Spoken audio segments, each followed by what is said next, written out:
Today on Ministry Monday, I'm speaking to Marilyn Santos. Hi, Marilyn. How are you today? I am doing great, Amanda. How are you today?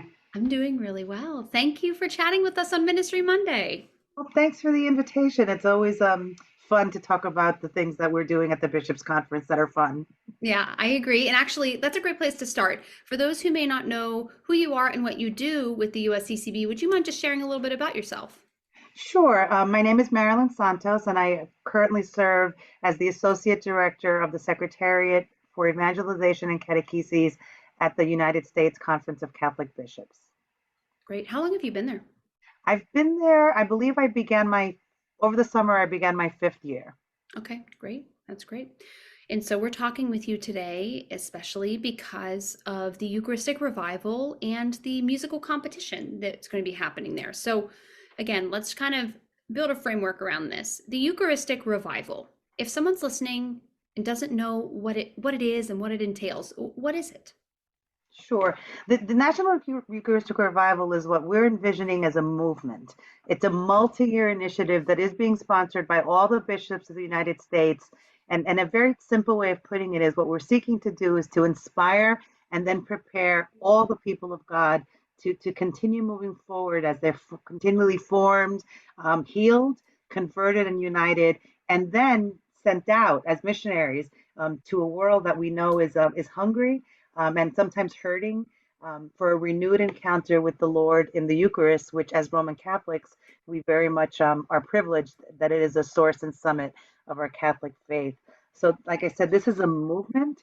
We're seeking to bring together everybody, whether it's clergy, religious, laity, the apostolates, the movements, diocesan leaders, parish leaders, grandmothers, grandfathers, little ones, young people, to collaborate so that this movement has a lasting impact for the renewal of the Catholic Church in the U.S. beyond 2024, which is when we will have the first National Eucharistic Congress, I believe, in over 20 years. What we're focusing on, we've developed 4 pillars to develop the entire National Eucharistic Revival. The first one is personal encounters, reinvigorating worship.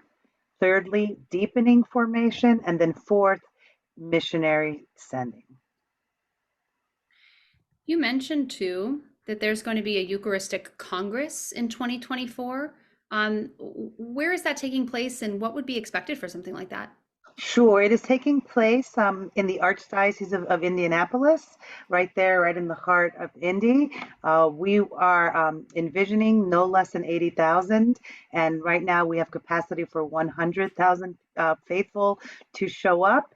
And there'll be sessions of formation and worship so that we're looking to animate, but at the same time equip people. So the real push post Congress is that people then return back the movement. Right now what we're in the diocesan year, where it doesn't mean that we're exclusively, but we really are concentrating most of our efforts in giving more formation and resources to diocesan leaders to prepare them for the following year, which kicks off Corpus Christi 2023, which we're calling the parish year.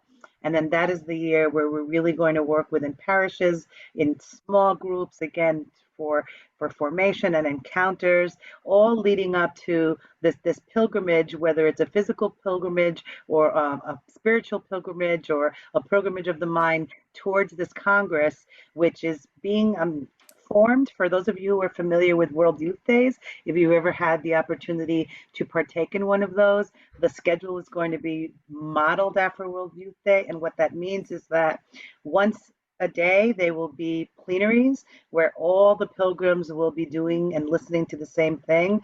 But then throughout the other days, it'll be more of a festival-like setting. So there will be opportunities for praise and worship. There'll be workshops. There'll be different talks. Obviously, there'll be the Sacrament of Reconciliation, vocations. So there's just going to be a lot of opportunities so that no matter where you are in your faith, no matter what your culture, your age, there will be a place for you at this National Eucharistic Congress, because this Congress should be the face and the heart and the soul of who the Catholic Church is in the United States. And to echo that, anyone can go to this Congress, correct? Absolutely. Registration will officially open mid-February, so very soon, and people are welcome to register as individuals, as groups. You can make your own group as families. I am pretty sure that if you do register as a family, there will be discounted rates. So, young children probably will, registration fee will be waived so that we're trying to enable families to not let cost be an obstacle for them to come, as well as groups. Back in November, we did open the website for diocesan bishops so that they could go ahead and secure, if they chose, up to 200 registration slots. So to really encourage our bishops to think of bringing a delegation of diocesan representatives. But yes, anybody, the website will be open to the general public. Great. Let's go 1 year back from the Congress. You mentioned that 2023 will be the year of parish formation. So what can we as pastoral ministers and just people of the church expect to see in our local dioceses and our local churches? Well, what you can expect to see is some of it has already started, and dioceses are holding their own Eucharistic congresses. They're holding extended periods of Eucharistic adoration, masses, special masses at the cathedrals.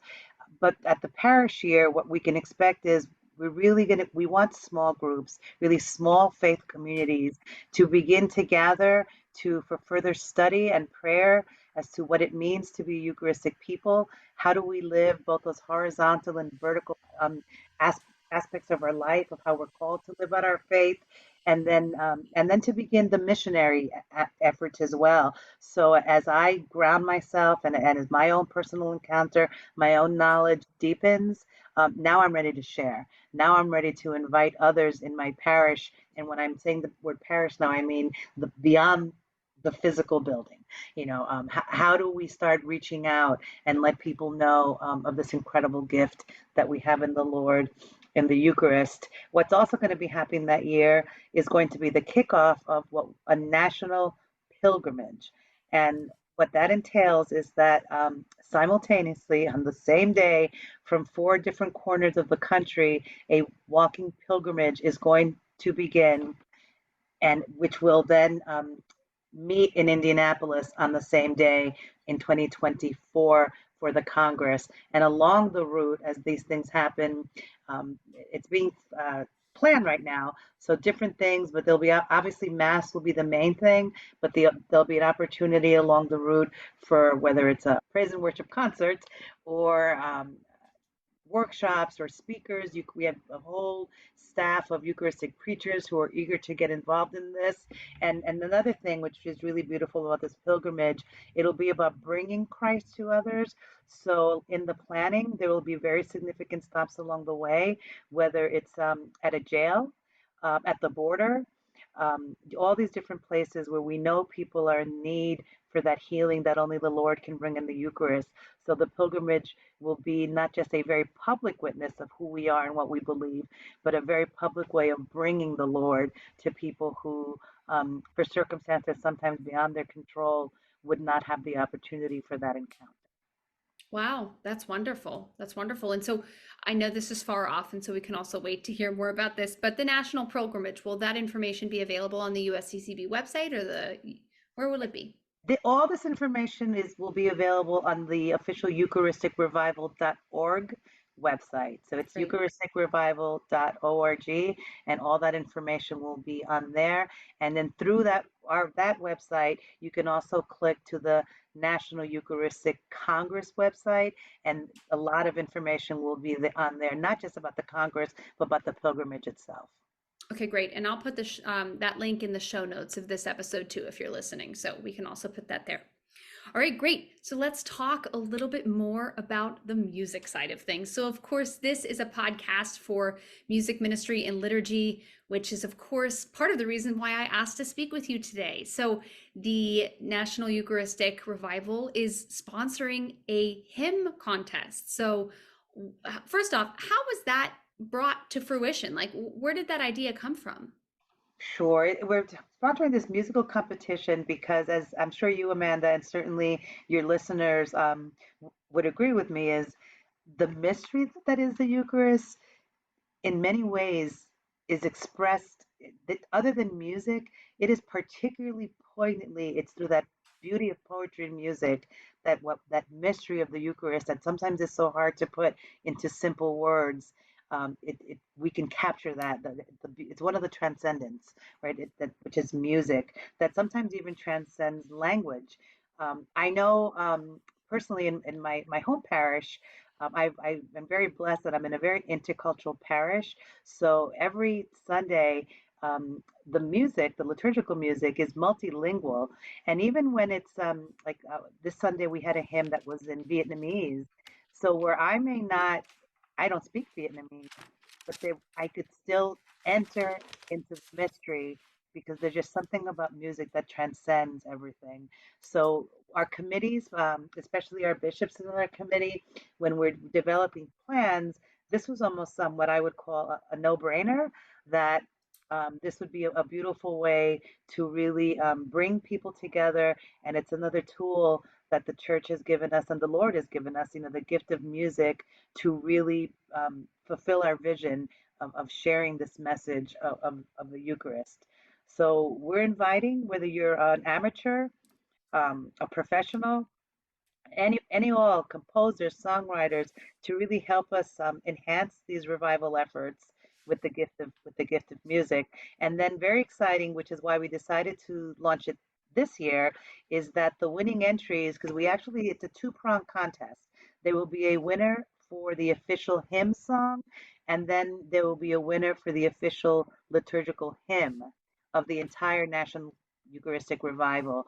So we're really hoping that once we announce the winners on June the 9th this year, that individual dioceses and parishes will begin using and incorporating both the theme song and the hymn, whether it's in regular Sunday worship or any of the larger events that'll happen at the diocesan level. And then the two will also serve as the official theme song and hymn of the National Eucharistic Congress. So by the time we arrive in Indianapolis in 2024, we will all really be singing a joyful song together.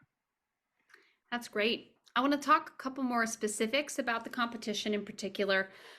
So, what are some of the musical and maybe theological guidelines for the song competition? Sure. Very basically, the entries must be new. They must be original works, and they're going to be evaluated both on their poetry, their musicality, their creativity, theological and doctrinal soundness according to the Catechism of the Catholic Church, appropriateness for liturgical use, when it comes to the hymn, and of course what we wanted to express, the mission of the Eucharistic revival. So we really invite people who are interested in entering to visit the website, the eucharisticrevival.org, where they can read all about it so they can get a better sense of what it is that the bishops and us lay faithful are hoping to accomplish, the mission of the revival.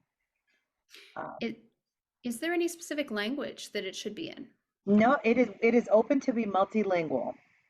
So what that means, if people are free to submit in English, they're free to submit in Spanish or another language. But what we're kind of hoping is that we get some nice, whether it's bilingual or multilingual, but we'll see what the Lord provides us with. Okay, good. That's great. This might be a little bit too granular, but I think our listeners would be interested. Can you talk just one more second about the difference between the official song and you said official hymn and official liturgical hymn, or official song and liturgical? Sure. The official theme song Yeah. will be something that wouldn't be appropriate to use as a communion hymn during liturgy. So it's really the one that's animating people, that can be used outside of Mass, can be outside of anything that's liturgical. So it's really the jingle, I guess, if I could call it that.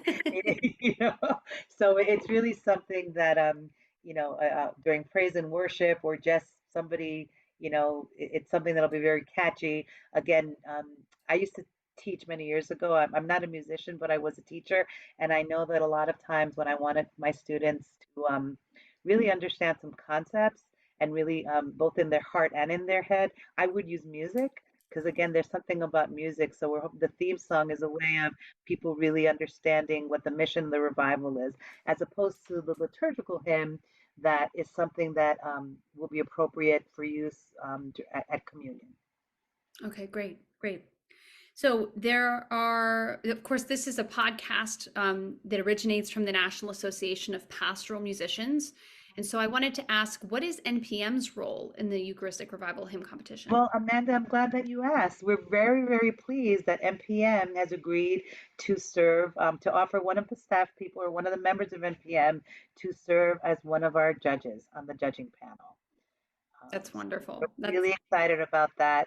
Our judges will consist of NPM, um, somebody representing GIA, Oregon Catholic Press, the Society for Catholic Liturgy, Source and Summit, and the Federation of Diocesan Liturgical Commissions, as well as the Director of Liturgy at St. Patrick's Seminary in the Archdiocese of San Francisco. So we think we have a really solid, very professional, very experienced, judging panel who I will share with you. We're so blessed because everybody is offering their services as volunteer. This is, really their gift, which we are very appreciative of to the revival and the hymn contest. Well, I'm sure that like everyone at NPM, I'm sure we're just happy to again be a part of it and be a part of the revival and in using our skills to help further that. So I'm sure that's how many people feel Sure. too. Yeah. So, especially if some of your listeners are interested in submitting entries, I will let you know that um, the basics of the judging process, it will be a blind evaluation. So what does that mean?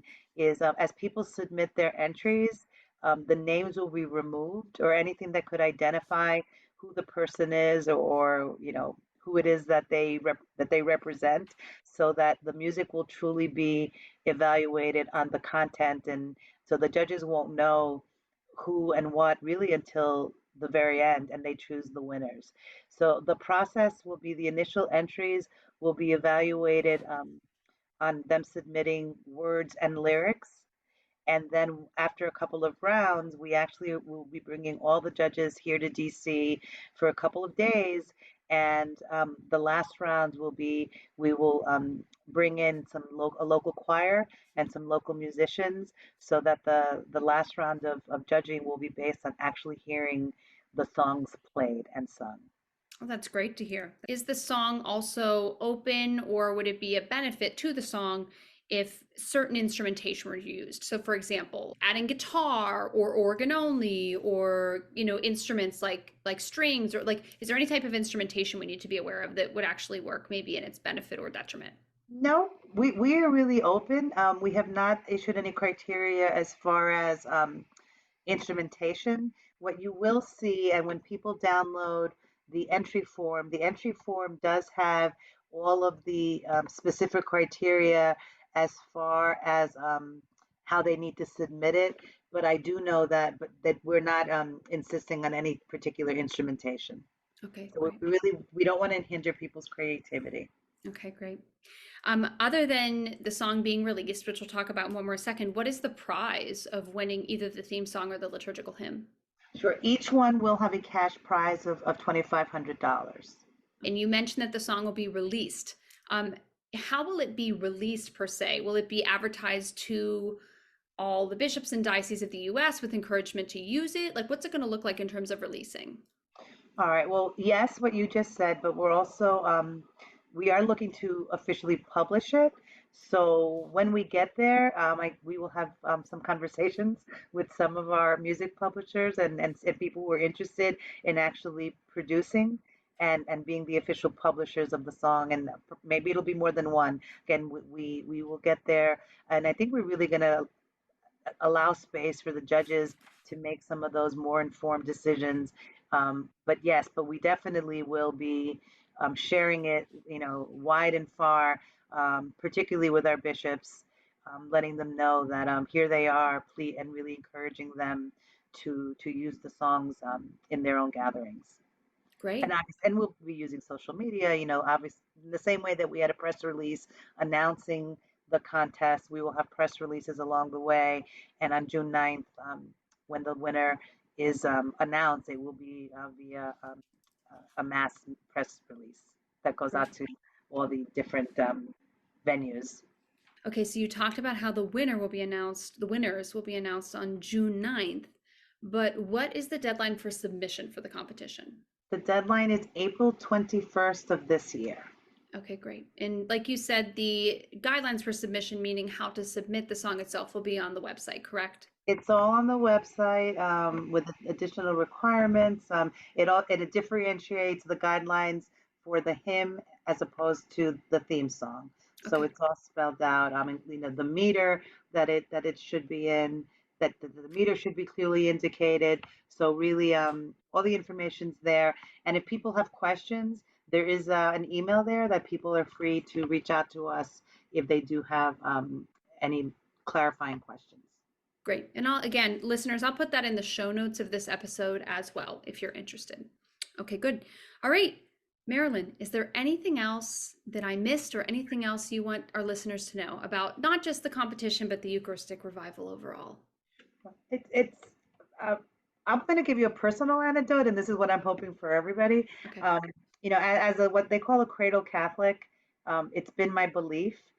But over the last 2 years, which is how long we've actually begun working behind the scenes on this Eucharistic revival, I know for me, when I go to Mass and I receive now, um, I'm frequently driven to tears, and they're joyful tears.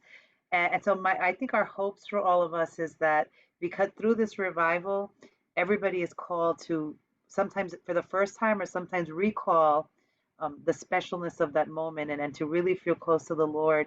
And at the end of the day, that's what our hopes and dreams are for the revival. That with the Holy Spirit, for some people they'll have that first encounter, but for many of us, it's just this renewed encounter with the Lord in the Eucharist.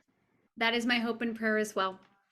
And I thank you for your work on the Eucharistic revival. I'm sure, like you said, the work behind the scenes is massive and has taken years to get to this point. And so I thank you for the work unseen and the work that is seen by all of us, with hopes that, like you said, we can bring so many more closer to Christ. Thank you, Amanda. Have a wonderful and blessed day. Thank you, you too.